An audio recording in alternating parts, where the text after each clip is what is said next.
సంఘము అక్కడ మంగళవారం స్త్రీల మీటింగ్లో నేను మాట్లాడాలి మొన్న మంగళవారం. కానీ అనుకోని రీతిగా వేరే ఆంటీ వచ్చినారు. ఆమె రెగ్యులర్గా రావాలంటే ఆమె పెద్ద ఆమె హైదరాబాద్లో ఉంటారు. ఆమె సడన్గా వచ్చే లోపల నాకు వచ్చిన అవకాశం ఆమెకి ఇచ్చారన్న. అమ్మ మీరు రెగ్యులర్గా ఉంటారు, ఆమె హైదరాబాద్ నుంచి వచ్చారు, మరి వారం ఆమె మాట్లాడతారు. నేనేమో ప్రిపేర్ అయ్యాను. సరే దేవా, నాకు ఒక నెల ముందే చెప్తారు అలాంటి రోజు మీకు మెసేజ్ ఉంటుంది, మీరు ప్రిపేర్ అవ్వండి అనేసి.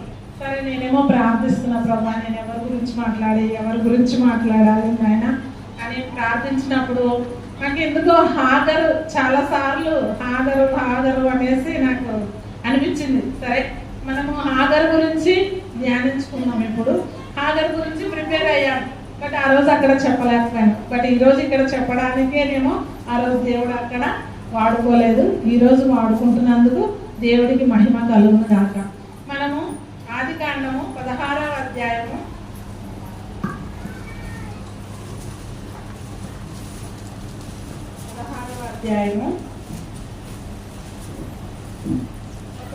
8వ వచనం చూసినట్లయితే, శారాయి దాసి అయిన హాగరు ఎక్కడ నుండి వచ్చితివి, ఎక్కడికి వెళుచున్నావని అడిగినందుకు అది నా యజమానురాలైన శారాయి యొద్ద నుండి పారిపోవుచున్నానెను.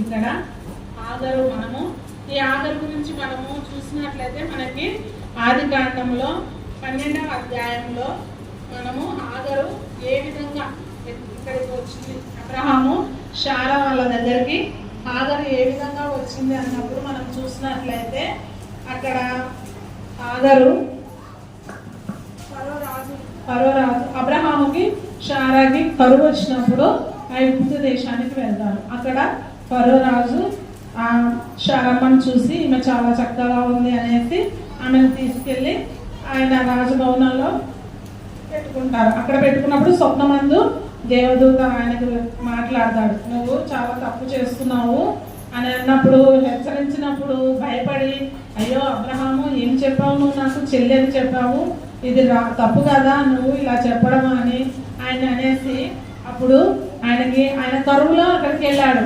కానీ దేవుడు ఆయనకి ఏం చేశాడు, సమృద్ధిని ఇచ్చాడు. గొర్రెలని, గొడ్లని, దాసీలని ఇచ్చి పంపిస్తాడు అనమాట. ఎవరు? ఫరో రాజు. అక్కడ ఇచ్చినప్పుడు ఆ దాసీలలో ఈ హాగరు కూడా ఒక ఆమె అనమాట. ఈ హాగరు ఆ విధంగా శారా అబ్రహాం దగ్గరికి వస్తారు. వచ్చినప్పుడు ఆమె 10 సంవత్సరాలు అబ్రహాము శారా వాళ్ళతో కలిసి ఉంటుంది. అబ్రహాము శారా వాళ్ళతో కలిసి ఉన్నప్పుడు అబ్రహాము శారా వాళ్ళు 10 సంవత్సరాలు ఆమెతో కలిసి ఉన్నప్పుడు ఆమెను ఒక పని మనిషిగా చూడలేదు, ఆమెను ఒక ఇంట్లో మనిషిగా చూస్తారు. వాళ్ళు నిజ దేవుని తెలుసుకున్న తర్వాత నిజమైన ప్రేమను వాళ్ళకు పంచిపెట్టారు. పంచిపెట్టినప్పుడు ఒక దాసిని దాసిగా చూసుకొనక ఆమెని ఇంట్లో మనిషిగా చూసుకున్నప్పుడు ఆమె ఏం చేస్తుంది, శారమ్మకి 75 సంవత్సరాలు, అదే అబ్రహాముకు 75 సంవత్సరాలప్పుడు దేవుడు వాగ్దానం చేస్తాడు. ఏమని?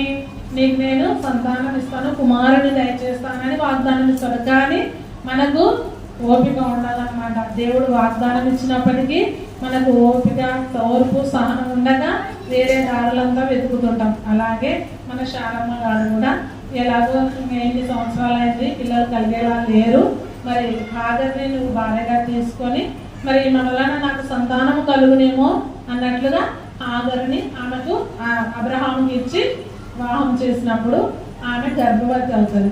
పని మనిషిగా దాసిగా ఉన్న హాగరు ఆమె ఎంతో వినయ విధేయతలు కలిగి జీవించింది. పని మనిషిగా దాసిగా ఉన్నప్పుడు ఆమె ఎంతో వినయంగా విధేయత చూపించింది.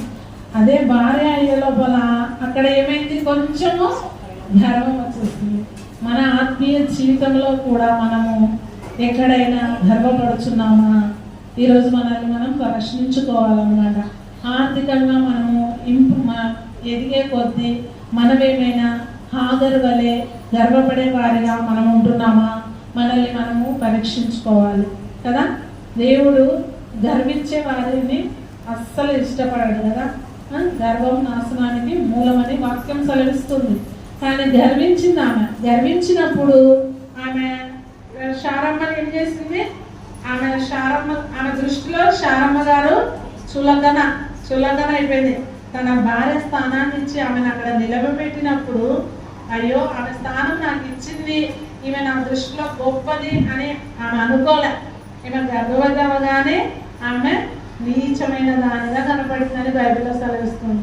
ఆమె నీచమైనదా కాదు, కానీ ఆమె అలా అనుకుందనమాట. అలా మన ఆత్మీయ స్థితిలో మనము మనకన్నా హీనమైన వాళ్ళని చూసి మనమేమి అలా ఆలోచిస్తున్నామా, అలా ఆలోచించే వారిగా ఉండకూడదు అనమాట. ఈ సాయంకాల సమయంలో ఆగరు ఆత్మీయంగా ఇక్కడ 10 ఏళ్ళు వీళ్ళతో సహవాసం చేసింది. 10 ఏళ్ళుగా సహవాసం చేసినప్పటికీ ఆమెకి శారమ్మ అబ్రహాములో ఎలాంటి మార్పు లేదు, కానీ హాగరులో మార్పు వచ్చింది. మన జీవితంలో కూడా అలాంటి మార్పులు ఏమైనా ఉన్నాయా, దేవుడికి ఇష్టమైన మార్పులు ఏమైనా ఉన్నాయా అనేది ఈ సాయంకాల సమయంలో మనము గుర్తు చేసుకోవాలా, జ్ఞాపకం చేసుకోవాలా. అయినప్పటికీ ఆమెలో గర్వం వచ్చినప్పటికీ ఇంకా శారమ్మకు కోపం వచ్చేసి ఆమెను హింస పెట్టడం అంటే అది ఏ విధంగానో తెలియదు, కానీ ఆమె బాధ భరించలేక ఇంకా పారిపోతుంది అనమాట. పారిపోతున్నప్పటికీ దేవుడు వదిలిపెట్టాడు ఆమెని? వదిలిపెట్టలేదు. దేవుడు ఆయన దయామయుడు. మనం ఎక్కడికి పోయినా ఆయన కృప మన వెంబడి ఉండి మనల్ని నడిపిస్తాడు. దాసిగా దాకపోతే పోనీలే అని ఆయన వదిలిపెట్టలేదు. కానీ ఇక్కడ ఏమంటున్నాడో తెలుసా? ఇక్కడ చూడండి 8వ శారాయి దాసి అయిన హాగరు, ఎక్కడ నుండి వచ్చిదివి, ఎక్కడికి వెళ్తున్నావు? మన ఆత్మీయ స్థితిలో మనం ఏ స్థితిలో మనము మందిరానికి వచ్చాము, ఇప్పుడు మనం ఏ స్థితిలో మందిరంలో ఉంటున్నాం? మన ఆత్మీయ స్థితిని మనము పరీక్షించుకునే వారిగా ఉండాలి. మన ఆత్మీయ స్థితిని మనము దినదినము వృద్ధి పొందించుకునే వారిగా ఉండాలి, కానీ తగ్గించుకునే వారిగా ఉండకూడదు. ఆత్మీయ స్థితి రోజు రోజుకి పెరగాలన్నమాట. పెరగాలే కానీ తగ్గకూడదు అనమాట. కానీ ఇక్కడ హాగరు పారిపోయింది, అక్కడ నుంచి ఉండకుండా ఆమె టార్చర్ నేను భరించలేను అనేసి దేవుని దూత అడిగినప్పుడు ఏమైంది? ఆమె ఒప్పుకుంది. నేను శారాయి దగ్గర నుంచి నా యజమానురాలైన శారాయి, అక్కడ తగ్గించుకుంది. మళ్ళీ అక్కడ ఆ క్షణము గర్భవతి అన్న తెలిసిన వెంటనే గర్వపడింది, కానీ మళ్ళీ తగ్గించుకొని నా యజమానురాలైన శారా దగ్గర నుండి నేను పారిపోయి వస్తున్నాను. అసలు చెప్పాలంటే హాగర్ అనే మాటకి పారిపోవుట అని అర్థం అన్నమాట. మామూలుగా వచ్చేసి అక్కడ పేరుకు తగినట్టుగా వాళ్ళు పెట్టుకున్నారు. ఆమె హాగరు అనే పదానికి పారిపోవుట. ఆమె పారిపోతుంది. మొదటిసారి దేవుడి సన్నిధిలో నుంచి. అబ్రహాము శారా దగ్గర నుంచి ఆమె వెళ్ళిపోతుంది అంటే ఆమె దేవుడి సన్నిధిలో నుంచి వెళ్ళిపోతుంది. కానీ దేవుడు ఆమెను చూచినప్పుడు నువ్వు ఎక్కడికి వెళ్తున్నావు, ఎక్కడి నుంచి వచ్చావు, ఎక్కడికి వెళ్తున్నావు? అక్కడ ఆమె అబద్ధం చెప్పిండొచ్చు, కానీ ఆమె యథార్థంగా దేవుడితో నిజం చెప్పింది. మన జీవితంలో కూడా, ఆత్మీయమైన మన జీవితంలో కూడా యథార్థత అనేది చాలా ముఖ్యమైనది అన్నమాట. మనము కుటుంబంగా ఉన్నప్పుడు యజమానికి తల వంచిన దాసి ఆమె. అలాగే సంఘంలో నమ్మకమైన దాసి, నమ్మకంగా పని చేసింది కాబట్టే ఆమె అబ్రహాముకి భార్యగా ఉండమని ఆమెని ఇచ్చింది. కానీ మన జీవితంలో కుటుంబంలో నమ్మకత్వం కలిగి ఉండాలి. భర్త పట్ల నమ్మకం, భర్త భార్య పట్ల నమ్మకత్వం కలిగి జీవించాలి. మన భార్యలో నమ్మకత్వం, తల్లిగా మన బిడ్డల పట్ల నమ్మకత్వాన్ని కలిగి జీవించాలి. సంఘంలో నమ్మకత్వం, సంఘంలో మనం ఎలా ఉంటున్నాం, సంఘ పరిచర్యలో ఎలా ఉంటున్నాం, సంఘ సహవాసంలో ఎలా ఉంటున్నాం, సంఘం ఆత్మీయంగా ఎదుగుటలో మనం ఏ విధంగా తోడ్పడుతున్నాము అనేది కూడా మనల్ని మనం పరీక్షించుకోవాలన్నమాట. ఈ సాయంకాల సమయంలో ఉద్యోగంలో మనకిచ్చినది ఏదైనా సరే, అది చిన్న ఉద్యోగమైనా పెద్ద ఉద్యోగమైనా, ఆ ఉద్యోగంలో కూడా మనము నమ్మకత్వాన్ని కలిగి ఉండాలన్నమాట. ఇక్కడ దాసి అయిన హాగరు నమ్మకత్వాన్ని కలిగి ఉంది కాబట్టే ఈమె చాలామంది దాసుల్ని ఇచ్చారు, కానీ ఏ దాసి పేరు ఇక్కడ రాయబడలేదు పరిశుద్ధ గ్రంథంలో. మరి హాగరు పేరు రాయబడింది అంటే దేవుడి ఏర్పాటు, దేవుడి తోడ్పాటు ఆమె పట్ల ఉంది కాబట్టి దేవుడు ఆమె దాసి అయినప్పటికీ ఆమెను చూశాడు దేవుడు. ఆమె ఆయనతో దేవుడు మాట్లాడిన అన్యురాలు అనమాట. అన్యురాలు ఐగుప్తు నుంచి వచ్చింది, కానీ దేవుడి గురించి ఏమి తెలియపోయినప్పటికీ ఈ 10 సంవత్సరాలు అబ్రహాము శారాతో కలిసి ఉండడం వల్ల వాళ్ళు ప్రేమించే దేవుడు, వాళ్ళు ఆరాధించే దేవుని తెలుసుకున్నప్పుడు ఆ దేవుడే నాతో మాట్లాడుతున్నాడని ఆమె చూచుచున్న దేవుడవు నీవు అని పేరు పెట్టింది కదా. చూచుచున్న దేవుడవయ్యా అని పేరు పెట్టగలిగింది, కానీ నా జీవితాన్ని చూస్తున్న దేవుడు అని ఆమె గుర్తించలేకపోయింది. ఈరోజు నీ జీవితం, నా జీవితంలో మరి మనల్ని చూస్తున్న దేవుడికి మనం విధేయత చూపగలుగుతున్నామా? నిన్ను నన్ను చూస్తున్న దేవుడు ప్రతి విషయంలో మనల్ని చూచే దేవుడు. ఆకాశమందు ఆయన సింహాసనం, పరిశుద్ధ సింహాసనం మీద ఆయన ఆసీనుడై ఆయన కనుదృష్టి భూమి మీద ఉన్న నరులందరినీ పరిశీలిస్తున్నాడు. అంత గొప్ప దేవుని మనం కలిగి ఉన్నప్పుడు మనము ఎలా జీవిస్తున్నాము అనేది మనము ఈ సాయంకాల సమయమున ఒకసారి జ్ఞాపకం చేసుకొని, మరి హాగరు వలె మరి ఆమె అన్యురాలైనప్పటికీ దేవుడి గురించి తెలుసుకొనింది. చూచుచున్న దేవుడవయ్యా అని ఆయనకు పేరు పెట్టింది. తర్వాత మళ్ళీ నువ్వు వెళ్ళి నీ యజమానురాల దగ్గరే ఆమె చేతి కింద అణిగి మెనిగి ఉండు అని అక్కడ చెప్పినప్పుడు, నేను పోనయ్యా, ఆమె పెట్టే టార్చర్ నేను భరించలేనయ్యా అని అనింది. ఆమె దేవుడి మాటకి తల వంచింది. కాబట్టి దేవుడు ఆమెను ఏమన్నాడు? నువ్వు కుమారుని కంటావు, ఆ కుమారుడికి ఇస్మాయిల్ అని పేరు పెడతావు, ఆ కుమారుడిని కూడా నేను ఆశీర్వదిస్తాను. ఇక్కడ దాసి కుమారుడు కదా, ఎందుకు ఆశీర్వదించాలి అని ఆయన అనలేదు. అబ్రహాము కుమారుణ్ణి ఆశీర్వదిస్తానన్నాడు. అదేవిధంగా హాగరు కుమారుడిని కూడా ఆయన కూడా అబ్రహాము కుమారుడే, ఈయన అబ్రహాము కుమారుడు. కానీ దేవుడు ఇద్దరిని ఆశీర్వదిస్తానన్నాడు. ఆయన ఇచ్చిన వాగ్దానం ప్రకారమే ఆయన ఇస్మాయిల్ని ఆశీర్వదించి అభివృద్ధి చెందించాడు. కొద్ది రోజులు అలా ఆమె వెళ్ళి మళ్ళీ శారా దగ్గర ఉండడము, కుమారుని కనడము, కుమారుడికి ఇస్మాయిల్ అని పేరు పెట్టడము. కొద్ది రోజులు అయిన తర్వాత మళ్ళీ ఇస్సాకు, అదే శారమ్మకి అబ్రహాం గారికి ఇస్సాకు పుట్టడము. ఆ టైంలో పరిహాసం చేయట. చిన్నపిల్లలకి మనం ఏం నేర్పించాలి? బుద్ధి జ్ఞానం నేర్పించాలి. ఇక్కడ ఏమైందంటే ఆగరమ్మ మంచిది నేర్పించలేదన్నమాట. అందుకే ఆ పిల్లవాడు ఏం చేశాడు? ఇస్సాకుని పరిహాసిస్తున్నాడు, అంటే ఎగతాళి చేస్తున్నాడు.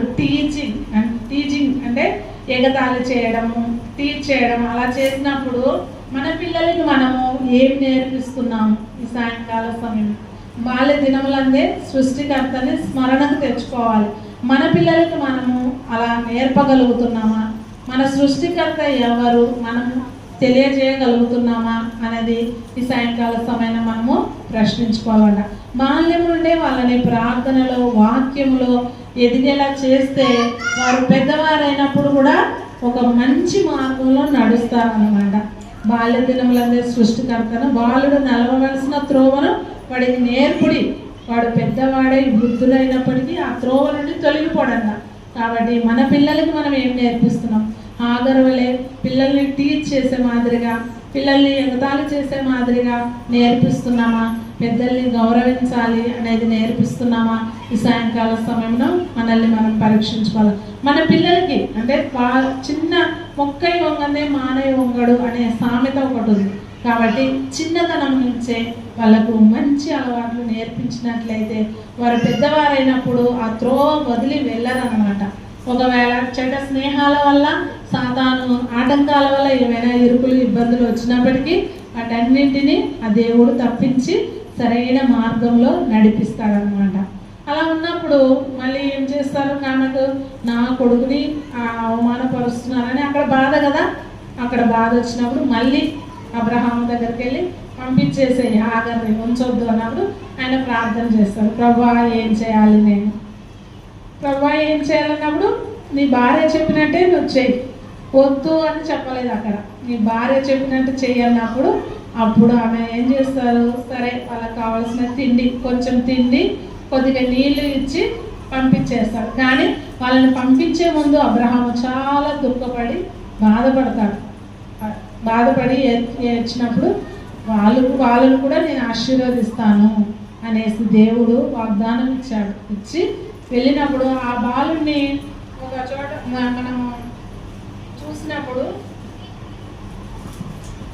ఎడారిలో బాబు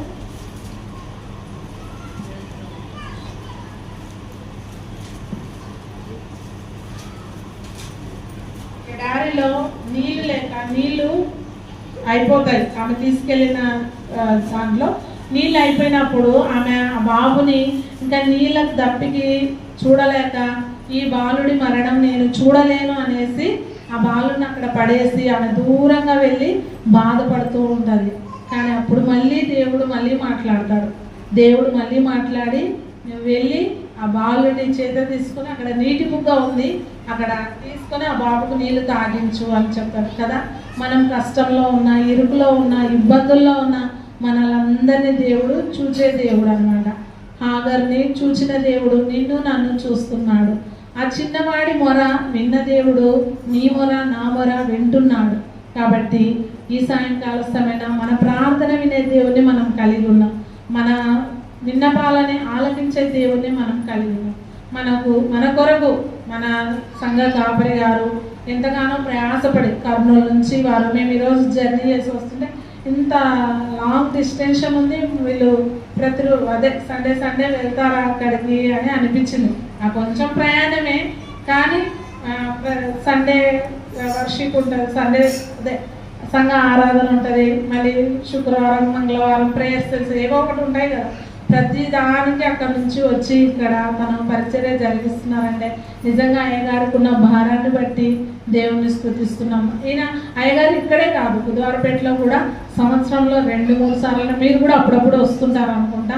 ప్రతిసారి అక్కడ ఉన్న వాళ్ళు రక్షణ పొందాలి, నా వారి మధ్యలో స్వార్థ ప్రకటించాలి, నా వారు రక్షణ పొందాలి, అందరూ రక్షణలోకి రావాలి, అందరూ మారు మనసు పొందాలని అయ్యగారు భారం కలిగి ప్రార్థిస్తున్నారు. మీరు దేవుడి సన్నిధిలో ఇరుకునందుండి దేవునికి మొరపెట్టాడు, కానీ విశాల స్థలం దేవుడు మీకు దయచేశాడు. కాబట్టి ఆయనకు కృతజ్ఞత కలిగిన వారంగా, ఆయన్ని నిత్యం స్తుతించే వారుగా మనం ఈ సాయంకాల సమయం కృతజ్ఞతాస్తుతులు. అయ్యగారు సంఘాన్ని స్థాపించి 14 సంవత్సరాలు పూర్తయి 15వ సంవత్సరంలో అడుగు పెట్టుటకు ఆయన చూపిన కృపను బట్టి దేవాది దేవునికి వందనాలు, స్తుతులు, స్తోత్రాలు. సంఘ నిర్మాణం ఇంకా ఉంది, వాటన్నింటిలో దేవుడు కృప, దేవుడి కాపుదల దయచేసి ఆ సంఘ నిర్మాణం మంచిగా పూర్తయిపోయి ఆ సంఘంలో చేరి ఆయన్ని హృదయపూర్వకంగా ఆత్మతో సత్యంతో ఆరాధించండి. మీ వ్యక్తిగత ప్రార్థనలో కూడా మేము కూడా ఈరోజు మామూలుగా మేము చిన్నరాజయ్య పాస్టర్ కుటుంబాన్ని గురించి ప్రేయర్ చేస్తాం, బట్ ఇక్కడికి వచ్చి చూసిన తర్వాత సంఘంలో ఇంత పని ఉంది, ఇక్కడ ఎంత ఉంది అనేది మాకు కూడా తెలిసింది. కాబట్టి మా ప్రార్థనలో కూడా మేము జ్ఞాపకం చేసుకుంటాం. మన త్వరగాలోనే ఆ సంఘ నిర్మాణం పనులన్నీ దేవుడికి మహిమకరంగా పూర్తి అవ్వాలని దేవుడి సన్నిధిలో మనస్ఫూర్తిగా కోరుకుంటున్నాం. దినములు చెడ్డవి కనుక సమయము పోనివ్వక మనము ప్రార్థనలో మెలుగుగా ఉండి ప్రార్థించాలి. ప్రార్థనా సమయాన్ని పెంచుకోవాలి. మన వ్యక్తిగత జీవితంగానే దేవుడు మనకి 24 గంటలు ఇచ్చాడు. ఈవినింగ్ టైం ఫ్యామిలీ అంతా కూర్చొని చక్కగా ఒక 2 పాటలు పాడి ఒక అధ్యాయం అందరు కలిసి చదువుకున్నట్లయితే ఎంత ఆశీర్వాదం అంటే అంత ఆశీర్వాదం ఉంటుంది. కాబట్టి వేకువజామున తల్లులైన వారికి, స్త్రీలైన వారికి బాధ్యతలు ఎక్కువ ఉన్నప్పటికీ వేకువజామున లేచి ప్రార్థించండి. వేకువజామున చేసే ప్రార్థనలో ఎంతో ఆశీర్వాదం, అది మేము అనుభవిస్తున్నాం. కాబట్టి రేయి మొదటి జామున నీళ్లు కుమ్మరించినంతగా నీ కన్నీటిని ఆయన సన్నిధిలో కుమ్మరించి ప్రార్థించినప్పుడు మనకి కష్టం అని అనిపించుకునే ఇది కష్టము, ఇది చేత కాదు అనుకునే సమస్యలను కూడా దేవుడు తీర్చగల తండ్రి అన్నమాట. నా జీవితంలో ఎన్నో అద్భుత కార్యాలు చేశాడు. కాబట్టి ఆయనకు కృతజ్ఞత కలిగి జీవించాలి అని మేము నిర్ణయించుకున్నాం. కాబట్టి మీరు కూడా మన జీవితంలో ప్రతి ఒక్కరికి దేవుడి సహాయం లేకుండా ఎవరు ముందుకెళ్ళలేరు. ఆయన కృప, ఆయన సహాయం అందరికీ ఉంటుంది. కానీ ఆయన చేసే సహాయాన్ని మనం గుర్తెరిగి ఎంతోమంది ఈ సమయాన్ని చూడలేక ఎంతోమంది మరణించున్న, మనకన్నా చిన్నవారు, మనకన్నా పెద్దవారు, ఎంతోమంది హాస్పిటల్స్లో పేషెంట్లు అయి ఉంటున్నారు. కానీ మనకు చక్కటి ఆరోగ్యాన్ని ఇచ్చి చక్కటి స్వరాన్ని ఇచ్చి దేవుడు సన్నిధిలో ఈ విధంగా గడుపుటకు కొన్ని చోట్ల చర్చెస్ లేవు, పల్లెటూళ్ళలో చాలా వరకు. కానీ మనకు చక్కటి దేవుడి సన్నిధిని ఇచ్చాడు. సంఘ కాపరిని, పాశ్రమ గారిని, మీకోసం నిత్యం ప్రార్థించే సంఘ కాపరి గారిని మీకు ఇచ్చారు. కాబట్టి మన ఆత్మీయ జీవితం లాస్ట్గా మనం ఒక వాక్యం చదువుకున్నాము. మన ఆత్మీయ జీవితం ఎలా ఉండాలి అనేది చూసినట్లయితే యెహెజ్కేలు గ్రంథము 47వ అధ్యాయము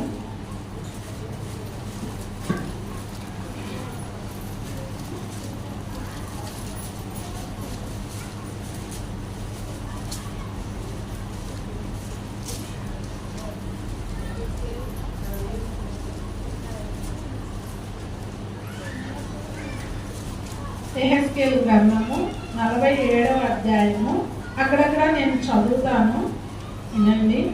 అతడు మందిరము గుమ్మమునకు నన్ను తోడుకొని వచ్చెను. మందిరము తూర్పు ముఖముగా నుండెను.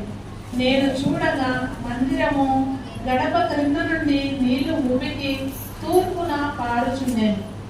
ఆ నీళ్లు బలిపీఠమునకు దక్షిణముగా మందిరము కుడి ప్రక్కన క్రింద నుండి పారుచుండెను. తర్వాత అలాగే చూసినట్లయితే మనము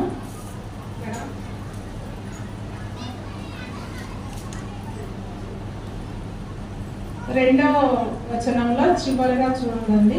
నీళ్లు ఉబికి పారుచుండెను. ఆ మనుషుడు కొలనాలు చేత పట్టుకొని తూర్పు మార్గమున బయలువెళ్ళి 1000 మూరలు కొలిచి నీళ్ళ గుండా నన్ను నడిపింపగా నీళ్లు చీలమండల లోతు ఉండేను. చీలమండల లోతు నీళ్ళుండేను. అలాగే చూసినట్లయితే మరొకసారి 4వ వచనం చివరిలో ఆయన ఇంకను 1000 మూరలు కొలువగా నీళ్లు మిక్కిలి లోతై నేను దాటలేనంత నది కనబడేను. దాని వీలు లేనంతగా ఇక్కడ మధ్యలో చూసినట్లయితే నీళ్లు మొలలో చీలమండలముల లోతు, మోకాళ్ళ లోతు, మొలల లోతు, తర్వాత ఈదలేనంత లోతు. ఇక్కడ 4 దశలుగా మనకి వాక్యం వివరిస్తున్నాడు. మన ఆత్మీయ జీవితంలో మనం ఏ స్థితిలో ఉన్నాం, మనము ఆత్మీయ స్థితిలో ఏ విధంగా ఉన్నాం, మనం చీలమండలంలో స్థితిలో ఉన్నామా, మోకాళ్ళ స్థితిలో ఉన్నామా, లేకపోతే మొలల్లోతు నీళ్ళల్లో స్థితిలో ఉన్నామా, లేకపోతే ఈదలేనంత స్థితిలో ఉన్నామా? మనకు దేవుడు సమృద్ధిగా వాక్యాన్ని పంచిపెడుతున్నారు, వింటున్నాం. కానీ మన ప్రార్థనా జీవితం ఎలా ఉంది, మన ఆత్మీయ జీవితం ఎలా ఉంది? ఈరోజు మనల్ని మనం పరీక్షించుకోవాలన్నమాట. మన స్థితి ఇంకా చీలమండలం లోతే ఉంటే మనము ఈదలేనంత అనుభవంలోకి మనం రావాలి. ప్రార్థనలో మనము ఈదలేనంత అంటే దేవుడు ఈదగలిగే శక్తి ఇస్తాడు, కానీ అంత లోతైన అనుభవాలకి మనం వెళ్ళాలి అన్నట్టుగా ఈ వాక్యం మనకు సెలవిస్తుంది. మనము ఆత్మీయ జీవితంలో పూర్తిగా సంపూర్ణంగా ఆయన మీద మనం ఆధారపడి సంపూర్ణంగా మనము ఆయన శక్తిని ఆశ్రయించినప్పుడు మన జీవితాల్లో అద్భుత కార్యాలు, ఆశ్చర్య కార్యాలు మనం చూస్తామన్నమాట. కాబట్టి ఈ సాయంకాల సమయంలో మనం ఆగరు దేవుని స్వరం వినింది, కానీ ఆమె ఆ స్వరాన్ని జీవితకాలం అంతా అనుసరించి నడుచుకోలేకపోయింది. దేవుడు మన జీవితంలో ఎన్నోసార్లు మనతో మాట్లాడుతుంటాడు, వాక్యం ద్వారా మాట్లాడుతుంటాడు, దైవజనుల ద్వారా మాట్లాడుతుంటారు కదా. ప్రార్థన ద్వారా మనం ప్రార్థన చేసేటప్పుడు దేవుడు మనతో మాట్లాడతాడు. అయినప్పటికీ మనము దేవుడి మాటకు విధేయత చూపించకుండా మనం ఎక్కడైనా తొలగిపోయి ఉన్నామా, హాగరు వల్లే మనము తొలగిపోయి ఉన్నామేమో. ఈ సాయంకాల సమయమున మనము దేవుడి స్వరాన్ని వింటున్నాం, దేవుడి కార్యాలు అనుభవిస్తున్నాం, దేవుడి కార్యాలు చూస్తున్నాం, కానీ కొన్ని విషయాలలో మనము తప్పిపోయే వారిగా ఉంటున్నాం. కాబట్టి అలా కాకుండా సంపూర్ణంగా ఆయనలో ఉంటూ ఆత్మీయతలో చీలమండల లోతు కాదు, కానీ మోకాల లోతు కాదు కానీ మరి మొలల లోతు కాదు కానీ సంపూర్ణంగా మనము ఆత్మీయతలో ఎదగాలి. సంపూర్ణంగా ఎదిగినప్పుడు ఆయన ఆశీర్వాదాలు అవి కంటికి కనిపించవు, చెవుకి వినిపించవు, హృదయమునకు గోచరం కావాలి.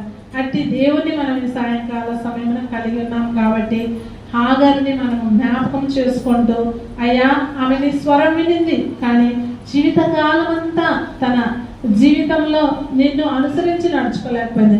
నేను కూడా అట్టి స్థితిలో ఉన్నానేమో, దయచేసి నన్ను క్షమించి నీ వైపు తిప్పుకోమని మనం ఈ సాయంకాల సమయం ప్రార్థన చేసుకొని ముగించుకుందాము. కళ్ళు మూసుకున్నట్లయితే ప్రార్థన. కృపా కనికరం గల మా ప్రియ పరలోకపు తండ్రి, పరిశుద్ధుడైన మా దేవ, శివం గల మా నాయన, జీవాధిపతి, నీకే వందనాలు.